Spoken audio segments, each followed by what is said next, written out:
Հրաշքն ամեն օր ուղերձների շարք։ Որքան կարող ես բարիք արա մյուսներին։ Ես շատ եմ սիրում ուսումնասիրել հավատքի հերոսների կյանքը, որոնք ապրել են անցյալում։ Եվ այսօր ուզում եմ քաջալերել քեզ Ջոն Վեսլիի խոսքերով, ով ապրել է 1703-ից 1791 թվականներին։ Նա ասում էր. «Մարդկանց բարիք արա բոլոր հնարավոր միջոցներով, որ ունես քո ձեռքի տակ, բոլոր հնարավոր եղանակներով, որոնք հասանելի են քեզ բոլոր վայրերում, որտեղ կարող ես, ամեն ժամանակ, երբ կարող ես, բոլոր մարդկանց, ում կարող ես, և այնքան երկար, որքան կարող ես»։ Սիրելի՛ բարեկամ, այս խոսքերը զորավոր կերպով խոսում են իմ սրտին։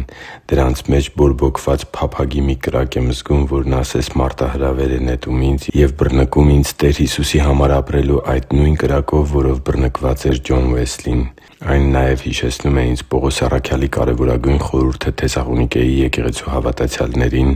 որը գրված է 2 Թեսաղոնիկեցիս 3:13 խոսքում. «Բայց դուք, եղբայրնե՛ր, բարիք գործելուց մի՛ ձանձրացեք»։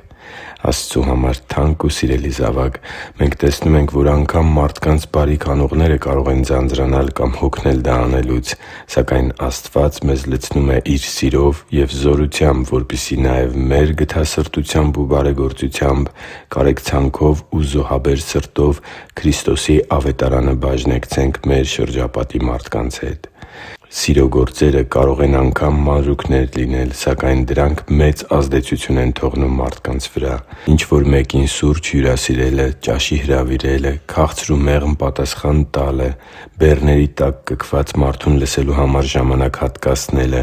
մանկահասակ երեխային որոշակի ժամանակ խնամելը, որպեսզի մայրիկը հանգստանա, անգամ դուռը պահելը, որպեսզի մարդը անցնի, այս ամենը և բարության ու հարգանքի շատ այլ նմանատիպ դրսևորումները պետք է դառնան Քրիստոսի աշակերտների այցեքարտն այս խավար աշխարհում։ Աղոթում եմ, որպեսզի քո նախանձախնդրությունը կրկին բորբոքվի այսօր։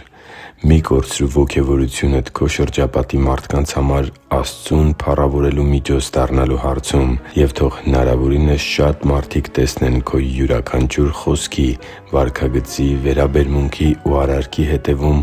Աստծու սիրո գեղեցկագույն ձեռագիրը։ Հիշի՛ր, որ դու Աստծո հրաշքն ես, և Աստված սիրում է քեզ։ Շնորհակալ եմ, որ դու կա՛ս։ Սիրով և աղոթքով, Արման Մանուկյան։